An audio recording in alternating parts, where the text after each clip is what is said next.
Sir काय सांगाल तुम्ही जैन हिल्स येथे कृषी महोत्सवानिमित्त आलेला आहात. या ठिकाणी आल्यानंतर आपण काय नेमकं बघितलेलं आहे, काय सांगाल? इथे आल्यानंतर आम्ही नवीन हायटेक शेती कशी करायची या उद्देशाने सगळे नवीन प्लांटेशन वगैरे नवीन उत्पन्नाचं एकरी टार्गेट जास्तीत जास्त कसं मिळेल, व्यावसायिक शेती कशी करायची या बाबतीत आम्हाला चांगलं मार्गदर्शन मिळालं. आणि सगळं इथं ॲवेलेबल असल्यामुळे उत्तर महाराष्ट्रातील एकमेव ठिकाण असं आहे की आपल्याला इथे सगळं ॲवेलेबल असून बाहेर कुठून रोपं वगैरे न आणता प्लांटेशन न करता इथून आपण सगळं घेऊन जाऊ शकतो. योग्य माफक दरात मिळेल आणि खरेदीसुद्धा त्यांची कॉन्ट्रॅक्ट बेसने म्हणजे करार शेतीने पण चांगली वाटली आम्हाला. त्या हिशोबाने आम्हाला सॅटिस्फॅक्शन चांगलं झालं.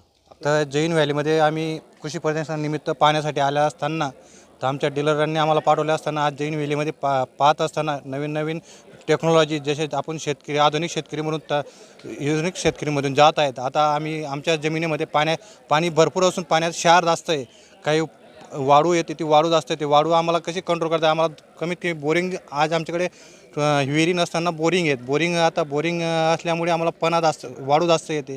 तर त्यासाठी आम्ही खास ते पाहण्यासाठी आलो होतो. ते आपण जे 5 वर्षात 2 वर्षात आपण जे 30,000 50,000चा खर्च कसं वाचू शकतो हे आम्हाला ते पाहण्यात आज खास भेटलं. म्हणजे आज त्यांनी जैन टेक्नॉलॉजीनुसार एक शंकू हंडीसारखा एक फिल्टर दाखवलं. त्यात पणा जमा होऊ शकतो आणि त्यात शुद्ध पाणी होऊन परत एक नवीन फिल्टर दाखवलं. त्यात ते क्षारयुक्त पाणी करून ते बाहेर जाऊ शकतं आणि कमी वेळात लवकर कसं साफ होता येईल ते एक पाहण्यात भेटलं. आणि रोपाची माहिती भेटली, केळीची रोप वगैरे आम्हाला येऊन छान वाटलं. तिथं आम्हाला फळबाग, ऊस याची चांगली माहिती मिळाली आम्हाला. लागवड कशी करायची, त्याचं उत्पन्न कसं मिळेल, रोप कुठून खरेदी करायचे, तुमच्या ठिबकची माहिती, तुमचं याचं असेल सौर ऊर्जा, सर्व माहिती आम्हाला चांगल्या प्रकारे मिळाली. त्याचा निश्चित आम्हाला सर्वांना चांगलाच फायदा होणार आहे भविष्यात.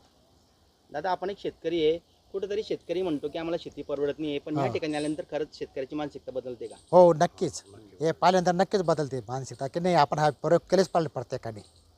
निश्चितच काय आव्हान करणार शेतकऱ्यांना तुम्ही बाकीच्या? आम्ही ते शेतकरी हे आव्हान करा, आता जे आपण नेहमी जे कपाशी ज्वारी बाजला तो हे सोडून फळबाग आणि याच्या बागेत लागला पाहिजे प्रत्येक शेतकऱ्याने. आम्ही इथं जैन इरिगेशन मालव ऊस आणि टमाट्याची जी बांधण्याची पद्धत आहे ती नको पाहिजे ती त्या पद्धतीने दाखवलं त्यांनी आम्हाला की तुम्ही खाली जमिनीवरसुद्धा टमाटे घेऊ शकतात. आणि ऊसाची जी आज फुटवर तयार झालेली आहेत गादी पद्धतीने आणि ठिबक सिंचनने, तो ऊससुद्धा बघितल्यावर आम्हाला एकदम फार आनंद वाटला की शेती एक करावी अशी करावी.